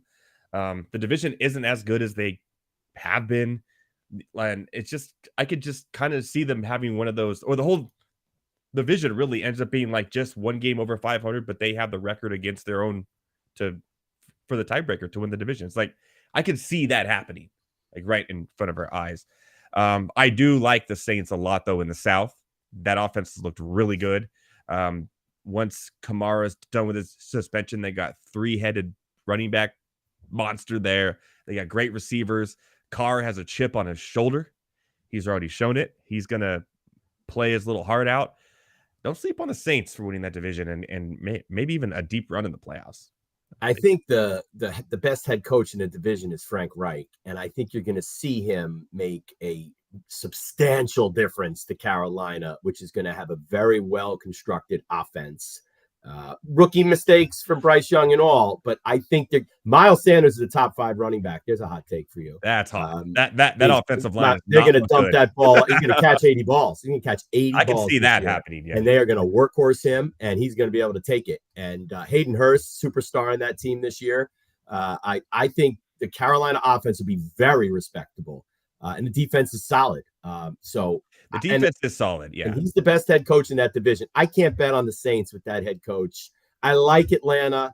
I think Carolina is a good bet for that division, but it'll be a lot of fun to see what happens there. Yeah. I'm still not all the way sold on Bryce Young. I know you are. You talk up on him, and we'll never know until we see it on paper, right? I still think CJ Stroud was probably going to end up having the better career because then he does, but it's just what I've seen in the preseason. I know it's preseason, but that offensive line needs help and quickly because the season started in like 2 weeks, and that scares me a little bit about the Panthers, especially with Bryce Young, who is the lightest weight-wise quarterback in the NFL.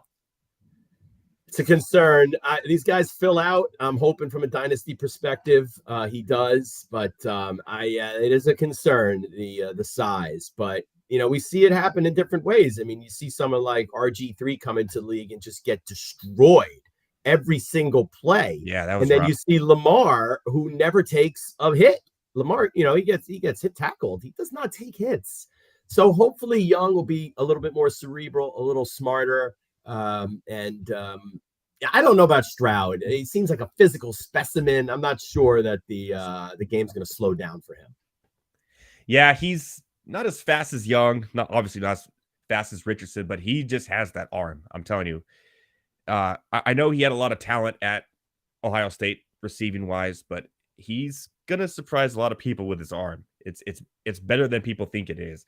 And if they can just keep some sort of offensive line around to keep a pocket, he's gonna get some rushing yards too, but he'll be able to zip that thing down to Nico Collins, who I think is going to have a huge year that's really being undervalued in drafts. I'm getting Nico Collins everywhere I can as my receiver 3, and he could end up putting up 2 or even 1 numbers. So nobody wants him. That's why you're getting him. I'm on Robert Woods. Classic mistake for me. I love the veteran. I love the veteran that's on the field, the solidifying force in the huddle, a guy who could block. Right. This was Larry Fitzgerald for 3 years. I'm drafting this guy because he's always on the field and blocking. He never catches the pass. So I'm on Robert Woods. Probably won't work out. Mechie is everyone likes Mechie and now Tank Dell. I just don't think there's enough offense there to support any of those receivers. I think it's going to be an ugly, ugly year in Houston when it comes to the offense there. But, the good thing about playing fantasy football this year, especially in Dynasty, is as soon as you're 0-3, we're tanking for next year. It's all about Marvin Harrison. Marvin Harrison is the jewel. Obviously, there's good quarterbacks coming out. He's the next Calvin Johnson. But I think Marvin Harrison is the jewel worth losing an entry fee of a season and just tank and get this guy. He will be the next Calvin Johnson. Now, where does he end up? And what I said earlier on the show, and now you just made my head go whoop, whoop, whoop, whoop, is I think the Panthers will end up getting the number 1 first pick. It's going to be tough because so many teams, there are going to be quarterbacks. And Caleb Williams is going to be there. It's going to be 1-2 QBs next year. What if the Panthers have the first pick and they pick Harrison Jr. number 1 overall to go with Bryce? Yeah, that'd be sick. They're not going to be that bad. They're not going to be that bad with that head coach. Okay. Arizona is going to be terrible. Arizona's going to be, and Houston's going to be terrible. I really think Clayton Tune will be the starting quarterback week 1 for Arizona. I got him in a few I picked leagues. him up in all my 2 quarterback leagues too, just to have him in case that happens. But it looks like that's what's going to happen because McCoy does not look good anymore. So rough. It's going to be rough in Arizona too, for sure. Yeah. So Caleb Williams on Arizona next year. I think that's what's going to happen. I think you may be right. Yeah, I think that's going to happen. And if you're playing fantasy this year in college, I hear he has a bye week 13. The number 1 pick in college football fantasy is off in week 13. So you got a little. Oh yeah, USC has that weird bye before they do the Notre Notre Dame game. A little bit of a dilemma if you draft Caleb number 1 overall. I learned that from my Campus to Canton guys. They're the best when it comes to college football. Yeah, I love him. Obviously, I love Bo Nix for Oregon this year in college. He's on the ground and throwing. That Oregon team, they're ranked way too low in AP. They need to be a top 10 team. They're better than Washington. They're better than Utah. It's just crazy, the disrespect from a team who's led the West Coast in recruiting for the last 4 years over USC. So I think Oregon's going to surprise a lot of people this year with Bo Nix. So if you're doing college draft still, there's a week left. Bo Nix, Oregon quarterback, he will be in New York for the Heisman. I'm going to say he's going to win it. He will be there. Well, you know your college. There's my bold prediction. There's my bold prediction right there. Yeah. Give us some winners. You know your college. Now is the time before they start to get your futures bets in. Yeah, Oregon is really undervalued right now. And the AP poll, when it was released, made it even crazy. Like, put money on Oregon to win the Pac-12, the last year of the Pac-12. Put Oregon to make the playoffs is a good bet. If they have a really tough schedule because they have to play Washington and Penix. They have to play USC this year. If they beat those 2 teams, and they got to beat Utah, which is their kryptonite every year, if they just win out and beat those 3 teams, they're in the college football playoffs, and they can. And USC hasn't beaten Oregon in a very long time. Oregon has their number as well. So Caleb Williams is going to be a tough. It's just, and yeah, Oregon. Put money on Oregon right now before the value goes crazy after the first couple of weeks. So I do like that. Another, I like to bet money on Alabama not to make the playoffs this year too.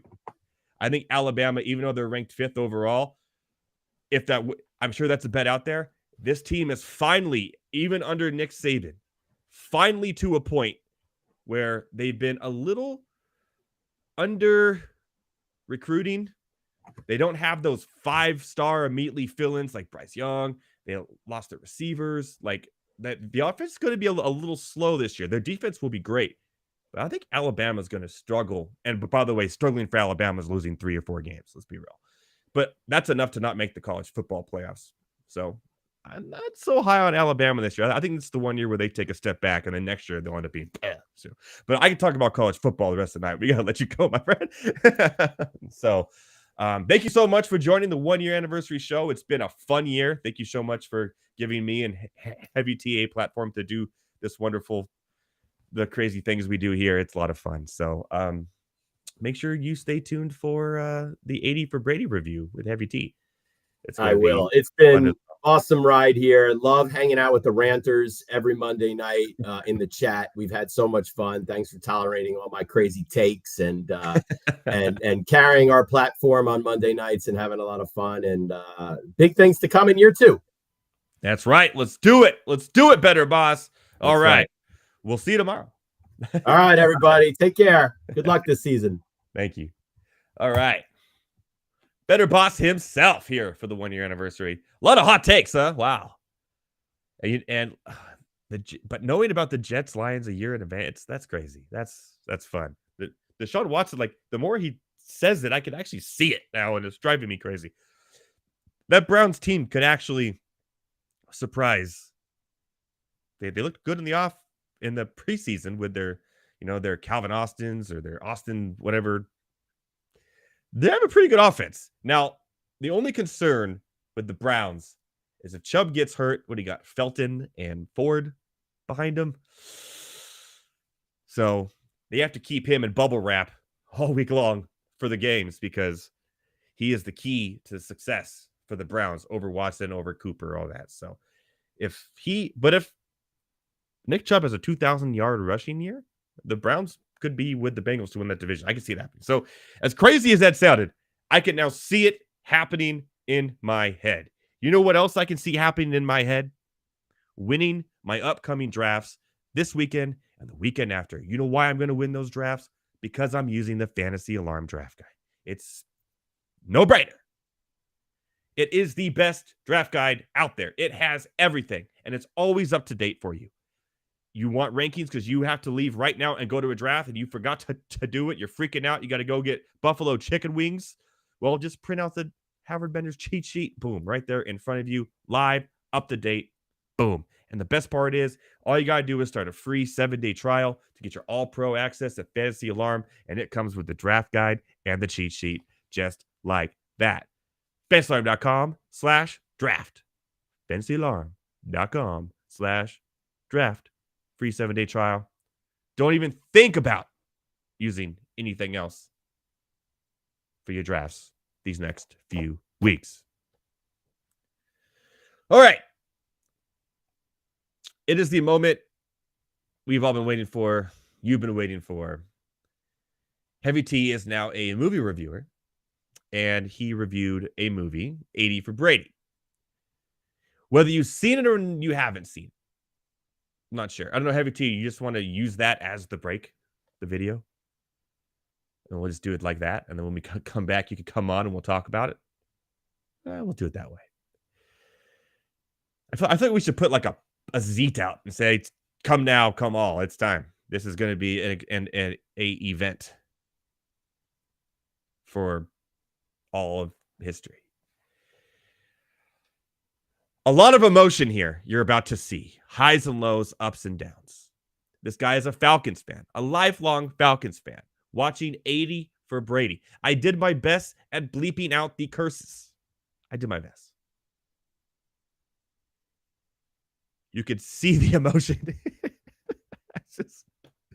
All right. Here it is for everyone's enjoyment. Let's go full screen on this. Show everybody what we got here. This is Heavy T's movie review of 80 for Brady.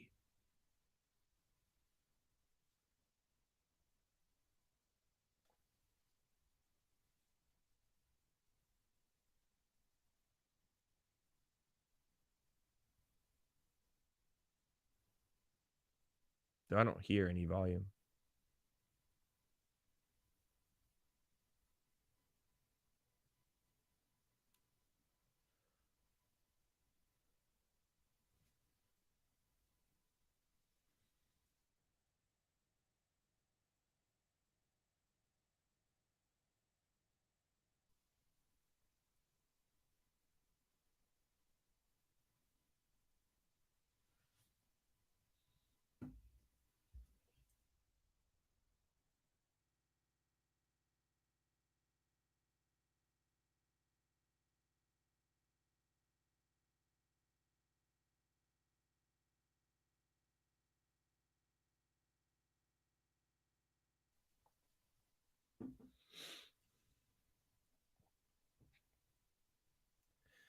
That was it. No, I'm kidding. Apparently, we have zero volume, so we're going to try to re-cue that up so you can actually hear it and see it as we go forward. It is a sight to be seen, so let's make sure we do it. Is there no way to load it up into the restream, Heavy T, or can we? Is it too big, too long? That's too big. Of course it is. So here's what we'll do. Can we play it? Or do we just go to a break, come back, talk about it, and then you can put it up on YouTube? Okay, he's working on it. Okay. So that could work too. But yeah, it's a lot of emotion, a lot of fun. So technical difficulties, I'm sorry, here on the 1-year anniversary, but you know, it is a long clip. It's not a normal 2 or 3 minute for the breaks. So 28-20 right now, the Ravens, for all you preseason followers. Some things tonight, obviously the McLaurin injury. I don't know the extent of it. Probably more precautionary than anything. He was limping a little bit, grimacing. He didn't go in the blue tent. He did go to the locker room. He wasn't carted off. That's a good sign. So we'll see the extent of that. Anthony Brown did come in to replace Josh Johnson. 4 touchdown passes between the 2 quarterbacks for the Ravens. And it's Josh Johnson and Anthony Brown. Ooh, scary for the Commanders defense there. That is for sure. Let's see here. Fullback has 2 of them. And Vokalek. Tylan Wallace has 1. And Zay Flowers, of course, with the first one. A lot of backups here. Melvin Gordon again. I just don't see how he makes this team. It's going to be tough for him going forward. On the other side of the ball, like we talked about, the Commanders, Sam Howell looked pretty good again. I've said it time in, time out. He looks good. He looks like he can make NFL throws. Yeah, he's a little slow. He's a pocket quarterback. He's not going to get out and run the ball. Maybe not extend very many plays, but Jared Goff the same way. He has the weapons around him. I don't see why he couldn't be a capable quarterback of being a good NFL player and starting quarterback in the NFL to that regards. Jahan Dotson has had a good game, 5 for 76. I kind of under the radar, kind of like him, even with McLaurin still there, and even with Curtis Samuel. I'm not a big Curtis Samuel guy. I know he started last year like super crazy good, and he kind of slowed down after that. I just don't see him being anything more than not even a true number 3. Just kind of, he'll have his days where he'll have crazy games and dominate. But then every 5 games in between, not very good. All right, I think we are queued up here finally for Heavy T review. Ladies and gentlemen, 80 for Brady. What's going on, guys? It's your boy, Heavy T, Tyler Soto. And this is for the 50th show / 1-year anniversary of Monday Night Rants. And Edward is very lucky that I enjoy working for him, because I would not be doing this for any other reason. But we have sat down. We are finally going to take some time, and we are going to watch this American classic, 80 for Brady. I already hate it here. Let's see how this goes. So we are 2 minutes, give or take 2 or 3 minutes into this movie. I already hate it, okay? So on the mantle in the living room of these women, by the way, if you don't know the story of 80 for Brady, it's about 4 women who follow Tom Brady from the AFC title game to the Super Bowl, right? So we're 3 minutes into this movie. One of them has a bust of Tom Brady on the mantle. Goes up, kisses it on the forehead. Not gonna lie, little weird, but I understand the superstition thing, okay? I get it, all right? So they go to the kitchen, right? All of them have Brady jerseys. 2 of those Brady jerseys are missing nameplates. What was the budget on these jerseys? Why are we not filling these out? What are we doing here, okay? It looks bad. From a critical standpoint, it looks bad. And as a sports standpoint, it looks stupid. And then they all get to the kitchen, or they all get to the living room, and one of them says, like, oh, I prefer Gronk these days as opposed to Brady. And then the other one says, oh, yeah, we're aware. We've all read your Gronk erotica. What? Huh? What? Okay, there's been one good joke in here so far. So in order to get the tickets to go to the Super Bowl to follow Brady there's some kind of radio station in this movie that's holding a contest. Basically, they want to hear a story on why you should go to the Super Bowl, and the best story wins 4 tickets, whatever. So all 4 of them can go. So one of the people in this movie, I guess, lives in a nursing home, and she's going around with all her friends in the nursing home trying to figure out who can make up the best sob story. And one of them literally picks up the phone and says, hello, my name is so-and-so. Me and my 4 friends are dying. Which is the dark humor I absolutely love. That was actually really good. I will give it to that movie. That was good. Okay, we're about 25 minutes in. I will admit, this movie does have a couple good jokes in it, like just a couple good solo jokes. It's okay. There is one part where they get to the hotel in Houston, and this part's pretty funny because there's a bunch of cardboard cutouts of the players who are in the Super Bowl. And one of them just straight up picks up the cardboard cutout of Julian Edelman and says, I'm taking him home because he's cute. And I'm like, okay, that's actually kind of funny. I will let them have that. It's kind of funny. But yeah, still only 25 minutes in, whole another hour to go, so we'll see. So we've reached the part in the movie to where they make it to Houston. They're at the Super Bowl Experience. By the way, if you've never been, absolutely go. It's really great. But yeah, they're at the Super Bowl Experience. And one of the old ladies, basically, they go to like this passing competition thing. And they have, basically, you throw the balls in a net, right? And so she goes up against this guy who's wearing a Matt Ryan jersey, and she says, if I beat you, you have to give up your jersey. And he says, fine. So she ends up winning, and so she says, double or nothing, and he says, deal. So he does it again. So they cut away from the scene. They come back to about 5 minutes later. She is straight winning money, hustling everybody, and there's a pile of Falcons gear on the ground. And, you know, I for one, cannot stand for the shellacking of just an underdog team in general. I find this very upsetting. I mean, don't know what loser would be a fan of that team. Nobody in particular. But yeah. So we're partially way through this movie, and yeah, Guy Fieri's in it though. That's kind of cool. All right, we got about 40 minutes left in this movie. I will admit, it's not completely terrible. It's okay. It's got some cute moments in it. But now it's game time. And I may switch my tune just a little bit because, yeah. Painful memories. Yeah. We're now at the part of the movie where it is in the second quarter and the Falcons are up 14-0. I know how this is going to end, but I'm riding the high. We're riding the lightning. We're up for now. We're up for now. And we'll leave it at that. So we're at the halftime performance, 21-3 Atlanta. Things are looking good. We might win this. Just might.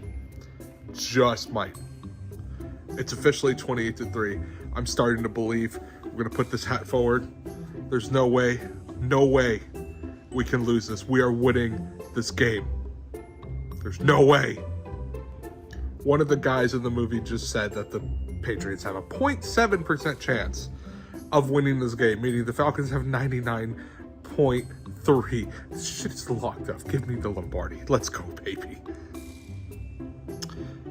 So, the four old ladies break into the coordinator's office in the stadium, middle of the third quarter, and the reason the Patriots come back from 28-3, which, by the way, stress.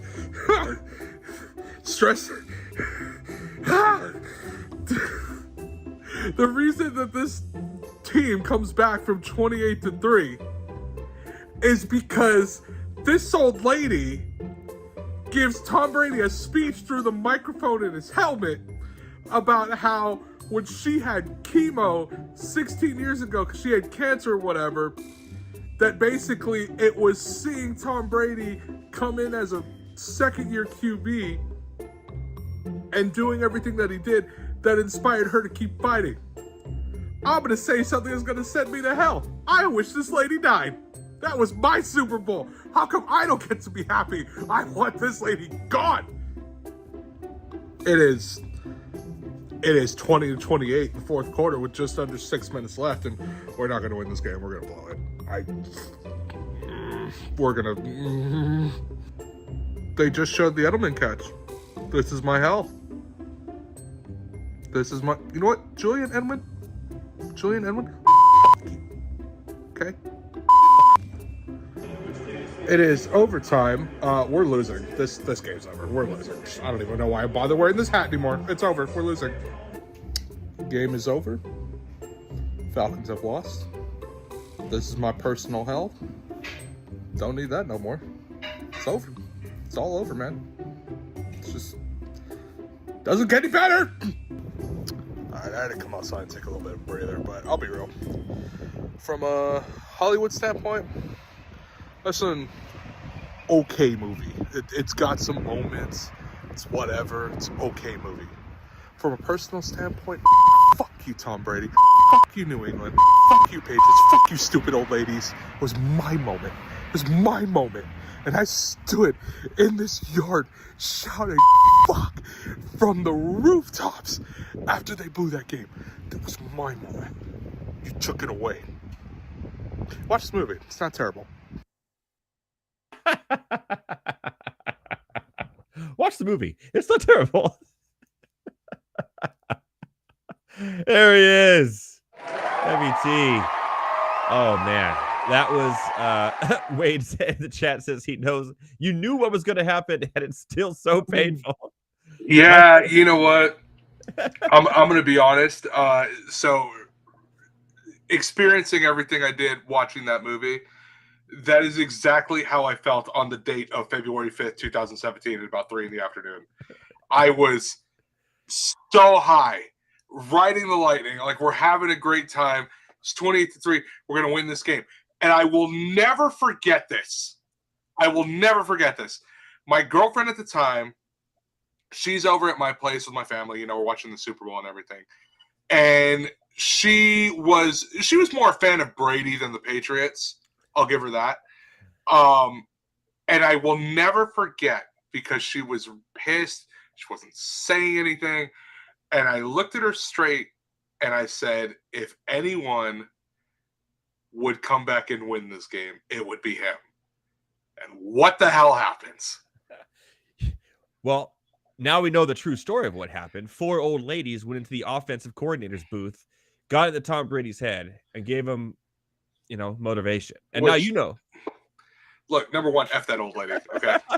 Screw her. That's number one. Number two, where the hell is NRG is in Houston, Texas. Where the hell is NRG security?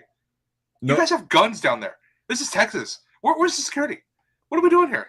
Well, what kind of child's play security is this? Well, I think because the 4 ladies did the dancing to get them into the game. Excuse me. Let's bust the move like we're playing DDR. Let's get in. Oh my God, we're in. Get the hell out of here with that crap, dude. Like, oh my God. And then for some reason, one of them just happened to be kind of talking to somebody else who had a suite. Yeah. Oh, cool. It's just an interesting turn after events that because what do old people need? They already win the lotto all the time. They already have magic Viagra pills for your junk. Oh, let's give you Super Bowl wins on top of that. It's not like they need anything else. Nothing. But overall, from the review, from what I saw, it looked like the first 25 minutes of the movie you were actually kind of enjoying a little bit. I was trying my best to go into it with an open mind. You have a couple good jokes here and there. Look, honestly, if you're like my parents' age, and both my parents are late 50s, early 60s, it's a good movie. It's okay. That's we got to find a rating scale that we can give you for these. Let's see. If I'm ranking it between how many pickles? How many? The more pickles, the worse the movie. Yeah, it's like Rotten Tomatoes, but with pickles. But the opposite way around. More pickles, worse. Yeah, the because movie. you hate pickles so much. So if you how many pickles would you have to eat to never watch the movie again? I'll you know what? For this one, I'd put it down the middle. I'd say it's about 5 pickles. 5 pickles. Okay. Yeah, so 5 pickles. Are we out of 10? It's not the best. It's not the worst. It makes me violently ill, but it's okay. It clouds my head with dark thoughts, but you know what? For the general population, I guess it's okay. I can see the emotion arise towards the end where you stop talking about the movie and all the clips were about the game. And I can see your emotion when you go, they showed the Edelman catch. I'm not even joking. So aside from the Edelman catch and aside from the Julio Jones catch, which I'll be honest with the Edelman catch, it's one of the best catches ever. And the Julio Jones thing, if the Falcons win that game, everyone's talking about the Julio Jones catch. Nobody's talking about the Edelman catch. But because of the way it turned out, it's flipped. Besides those 2 plays, I have never seen a single highlight from that game. I watched it once, all the way through, and up until the viewing of this movie, I had never seen a single highlight. And I wished I would have kept it that way.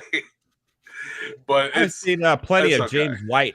James White highlights from that game. That's for sure. That I'm not even joking. So like I've learned a lot of my sports stuff from YouTube, especially old highlight clips, top 10s, greatest moments in whatever history.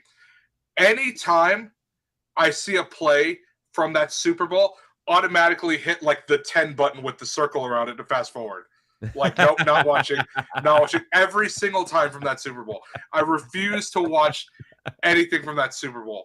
To this day, I still hate Kyle Shanahan for it. It was all his fault. And I'll never forget this either. So I'm working at NBC at the time, and we won't have we had a guest on. I won't say who he was.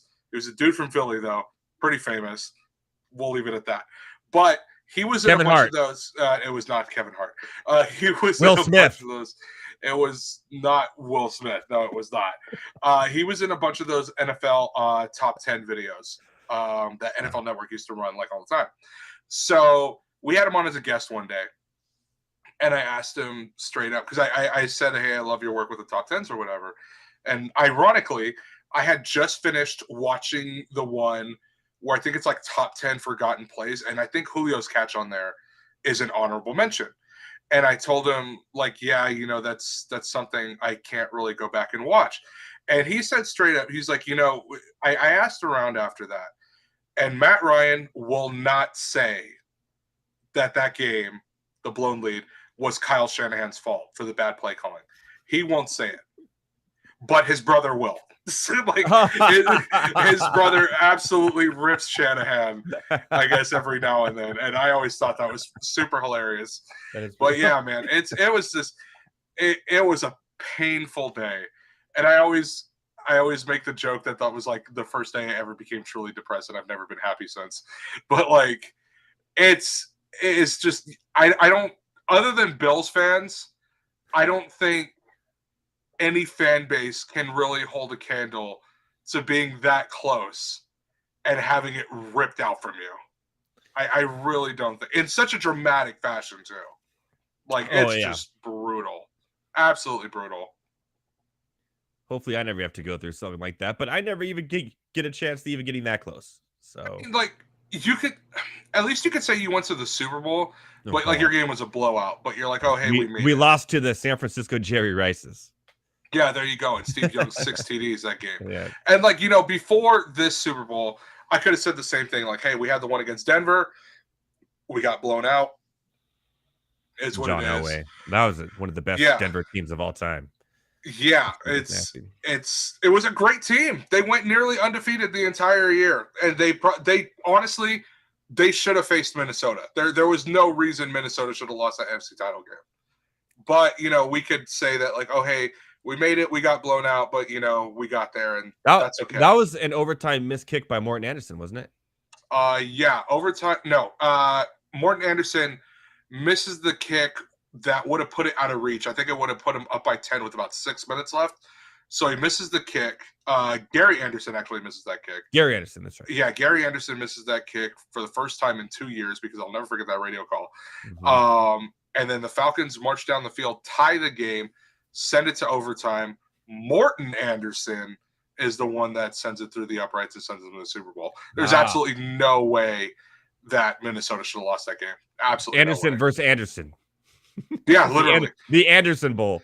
Yeah. The ironic thing is that Morton Anderson, I believe, ended up kicking for the Vikings later in his career, which is, there it is. I think he did too, yeah. And by the way, that was one of the best running back years from any running back in the history of the NFL that's kind of unforgotten, is Jamal Williams' year that year.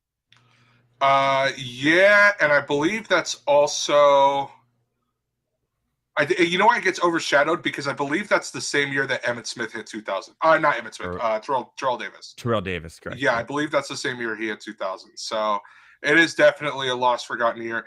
And then I think the next year he rips his ACL and he's just never the same after. Never the same ever. Yeah, I mean, like Chris Chandler wasn't anything remotely close to that year.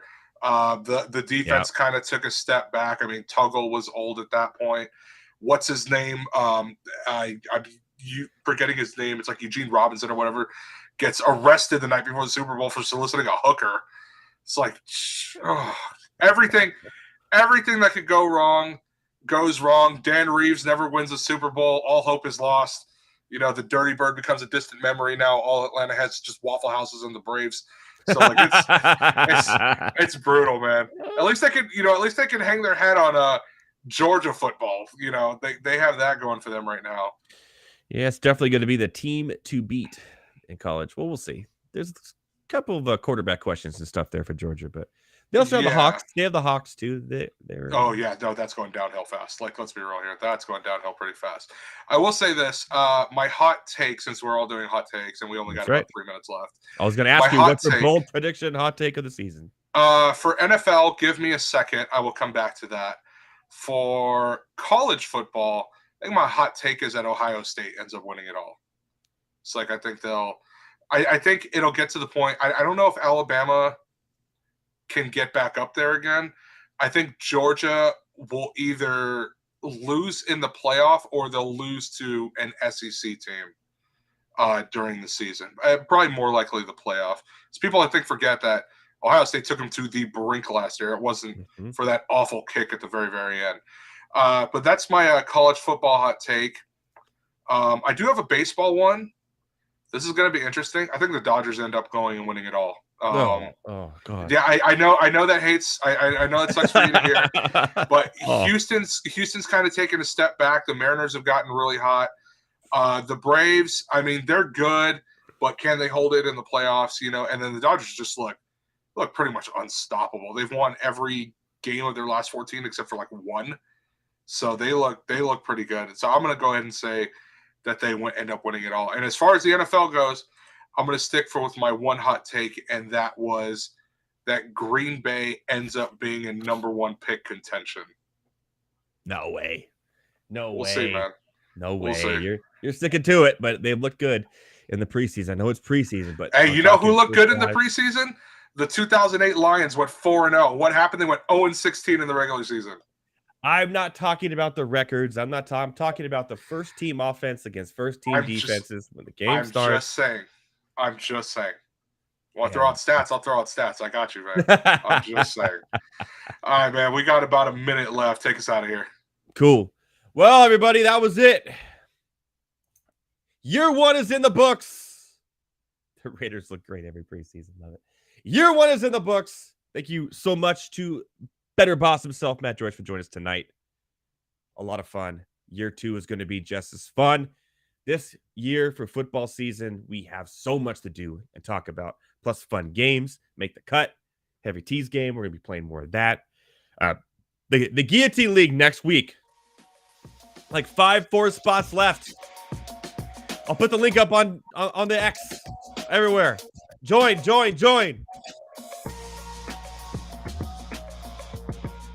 Football season is here, baby. Go to Rival Fantasy, join rival.com/alarm. Get your $200 deposit, play some bingo with me each and every week. Make it a challenge. FantasyAlarm.com, get your free 7-day trial. Get your draft guides and cheat sheets so you can dominate your drafts these next few weekends. From myself, Heavy T, Thomas Stevens to the Bettor Sports Network, Bettor Boss, everyone here. It's time for a new year, baby. Let's go! 2003 NFL season.